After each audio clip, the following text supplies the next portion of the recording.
Tout d'abord, la Fondation, elle reçoit des personnes en situation de handicap avec une déficience intellectuelle, des enfants, des adolescents, des adultes. La Fondation reçoit 450 personnes, ce qui est énorme pour, je pense, une des plus grandes fondations suisses. Jodji, on l'a accueilli en 2010 et c'était une rencontre qui s'est faite lors d'un colloque où on a rencontré sa maman qui cherchait à trouver des artistes qui puissent coacher son fils qui avait déjà un talent pour le dessin.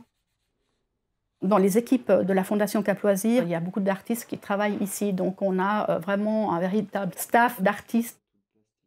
Donc il y avait une personne qui s'est proposée pour prendre Jodji dans son atelier, ce qui était très intéressant parce que c'était vraiment très inclusif.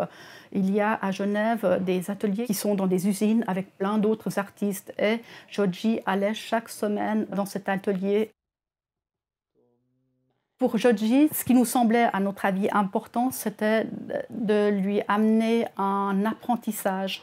Donc, une lecture de l'histoire de l'art où il pouvait, lui, puiser ses propres inspirations à travers aussi des personnes, des artistes qui lui amenaient chaque fois des techniques et puis des ouvertures différentes.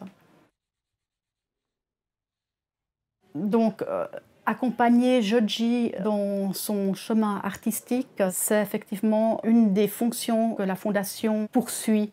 On a quelques artistes pour lesquels c'est extrêmement important de créer une survie. Pour eux, c'est un besoin fondamental.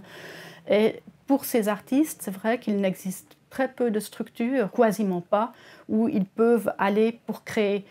Donc, de pouvoir avoir un encadrement personnalisé, je pense que dans l'accompagnement de Jodji, c'est primordial. Peut-être plus tard, on pourrait imaginer le mettre dans un cadre plus ouvert.